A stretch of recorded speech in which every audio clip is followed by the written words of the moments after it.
नमस्कार। मैं Chandrakala Sharma, assistant professor, department of political science, SK government girls college Sikar.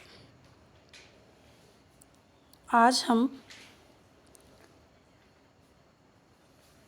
भारतीय संसद, जो हमारे देश की शासन व्यवस्था का प्रतीक है, उस पर चर्चा करेंगे। सामान्यतः हम देखते हैं कि प्रत्येक देश किसी न किसी शासन प्रणाली के स्वरूप को अपनाए हुए हैं। कुछ देशों ने संसदात्मक व्यवस्था को अपनाया है, तो कुछ देशों ने संघात्मक व्यवस्था को। जिन भी देशों में संसदात्मक व्यवस्था अपनाई गई है, वहाँ दो प्रकार की कार्यपालिका है, नाम मात्र की और व्यवस्था वास्तविक। और जिन देशों में संघात्मक व्यवस्था को अपनाया गया है, वहाँ शासन का संचालन दो स्तरों से किया जाता है, केंद्रीय स्तर से और राज्य स्तर से। प्रत्येक देश में सरकार के 3 अंग देखने को हमें मिलते हैं: व्यवस्थापिका, कार्यपालिका व न्यायपालिका। व्यवस्थापिका कानून निर्माण का कार्य करती है। जितने भी कानून का निर्माण किया जाता है, उनको व्यवस्थापिका के द्वारा निर्मित किया जाता है। कार्यपालिका कानून क्रियान्वयन का कार्य करती है, कानून को क्रियान्वित करती है। और न्यायपालिका कानून की, संविधान की समय समय पर व्याख्या करती है। प्रत्येक देश में संसद को, कुछ देशों में व्यवस्थापिका को अलग नामों से जाना जाता है।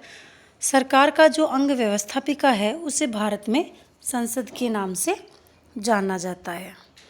अब हम बात करते हैं संसद। संसद का गठन किस प्रकार होता है, या संसद कैसा निकाय है। भारतीय संसद देश का एक सर्वोच्च विधायी निकाय है, और हमारे देश में जो संसद है वो द्विसदनीय व्यवस्थापिका है। इसके 2 सदन हैं, लोकसभा और राज्यसभा। राज्यसभा जो है वो राज्यों की परिषद है, और लोकसभा है वो है लोगों का सदन। लोकसभा को संसद के निम्न सदन के रूप में भी जाना जाता है, और राज्यसभा को संसद के उच्च सदन के रूप में भी। संसद के सदस्य या तो भारत की जनता के द्वारा चुने जाते हैं, या भारत के राष्ट्रपति के द्वारा मनोनीत किए जाते हैं। सामान्यतः संसद जो है लोकसभा प्लस राज्यसभा प्लस राष्ट्रपति, इन तीनों का जो संयुक्त नाम है, उसे हम संसद कहते हैं। इससे तात्पर्य क्या हुआ, अगर हम किसी प्रकार का कोई विधेयक होता है, तो वो सबसे पहले एक सदन में रखा जाता है, चाहे वो लोकसभा में हो चाहे वो राज्यसभा में हो। एक सदन उसे जब पारित कर देता है, तो वो दूसरे सदन के पास जाता है, और दूसरा सदन जब उसे पारित कर देता है, तो राष्ट्रपति के हस्ताक्षर से ही वो विधेयक कानून बनता है। और जैसा कि हम जानते हैं कि व्यवस्थापिका कानून निर्मात्री संस्था है, इसलिए भारत में जो संसद है, लोकसभा, राज्यसभा और राष्ट्रपति का संयुक्त नाम है। संसद का जो नेतृत्व है वो भारत के राष्ट्रपति के द्वारा किया जाता है। संसद के जो 2 सदन हैं, लोकसभा और राज्यसभा, इनका गठन अलग अलग तरीके से किया जाता है। सामान्यतः दोनों सदन अलग अलग होते हैं, और दोनों सदनों के सदस्य भी अलग अलग तरीक़ों से चुने जाते हैं। राज्यसभा में 238 सदस्य चुने जाते हैं, और 12 सदस्यों को, जो कि विशिष्ट क्षेत्र जैसे कला, साहित्य, विज्ञान और सामाजिक सेवाओं के क्षेत्र में किसी व्यक्ति ने अपना विशिष्ट योगदान दिया है, तो राष्ट्रपति उसे मनोनीत करता है। इसी प्रकार लोकसभा में जो है 543 सदस्य मतदाताओं द्वारा प्रत्यक्ष निर्वाचन के द्वारा चुने जाते हैं, जो कि आम जनता का प्रतिनिधित्व करते हैं। इसके अलावा 2 एंग्लो इंडियन समुदाय के व्यक्ति राष्ट्रपति द्वारा मनोनीत किया जाता है। लोकसभा का एक अध्यक्ष होता है, स्पीकर जिसे हम बोलते हैं, वो उसका पीठासीन अधिकारी होता है, जो कि लोकसभा के सदस्यों के द्वारा ही चुना जाता है। इसी प्रकार भारत का जो उपराष्ट्रपति होता है, वो राज्यसभा का अध्यक्ष होता है, और उसे निर्वाचक मंडल के सदस्यों के द्वारा चुना जाता है। इस प्रकार भारत में संसद, लोकसभा, राज्यसभा और राष्ट्रपति का संयुक्त नाम है। अब हम बात करते हैं संसद की संरचना कैसे गठित हुई। संसद के दो सदन है, एक है लोकसभा और दूसरा है राज्यसभा। लोकसभा उच्च सदन, निम्न सदन है, जबकि राज्यसभा उच्च सदन के रूप में है। राज्यसभा जो है राज्यों की एक परिषद है। इसके सदस्यों का कार्यकाल 6 वर्ष होता है और प्रति 2 वर्ष से 1/3 सदस्य सेवानिवृत्त कर दिए जाते हैं और उतने ही सदस्य पुनः चुन लिए जाते हैं। और हमने जैसे ऊपर भी चर्चा की कि हर राज्यों से जनसंख्या के आधार पर भारत में, जैसा कि हम जानते हैं कि संघात्मक व्यवस्था अपनाई गई है। संघात्मक व्यवस्था अपनाने जाने के कारण संघ की इकाइयाँ, तात्पर्य है संघ की इकाइयों से राज्यों को भी इसमें प्रतिनिधित्व दिया गया है। लेकिन भारत में जो राज्यों के द्वारा प्रतिनिधि भेजे जाते हैं वो अपनी जनसंख्या के आधार पर भेजे जाते हैं। हर राज्य अपनी जनसंख्या के अनुपात में अपने प्रतिनिधियों की संख्या को निर्धारित करता है।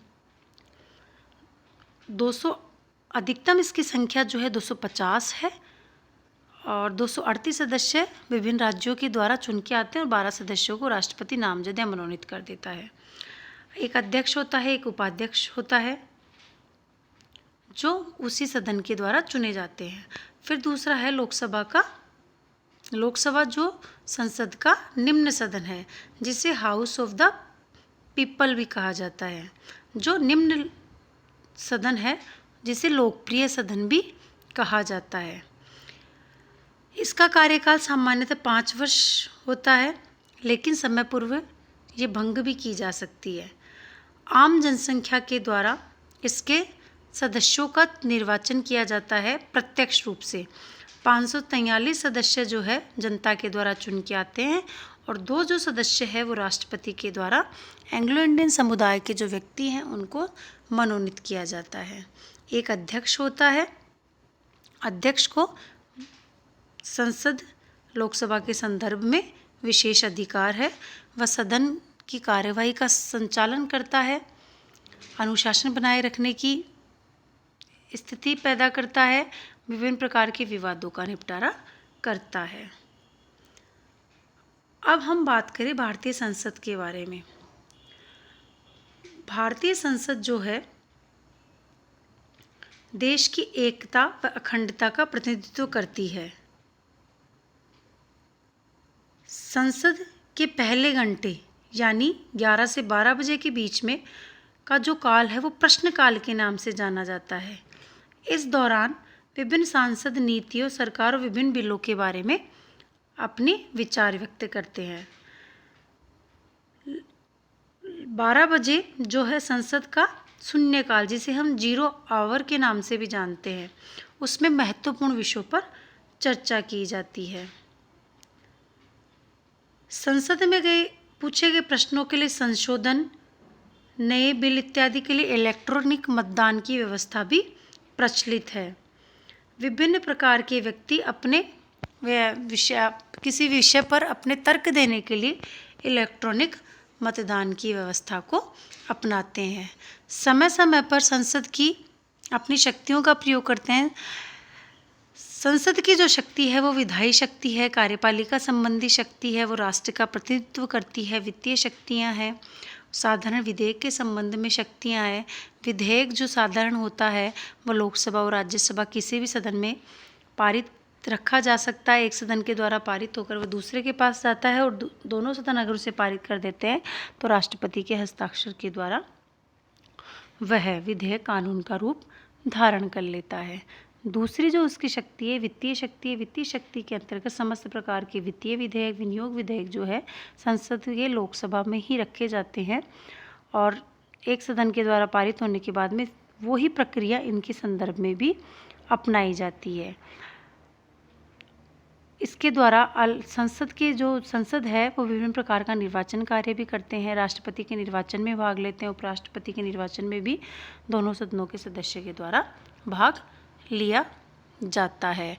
कार्यपालिका पर नियंत्रण करती है, प्रश्न पूछकर, निंदा प्रस्ताव पारित करके, पूरक प्रश्न पूछ के, सरकार की नीति की आलोचना कर कर कार्यपालिका पर नियंत्रण का कार्य भी संसद के द्वारा किया जाता है।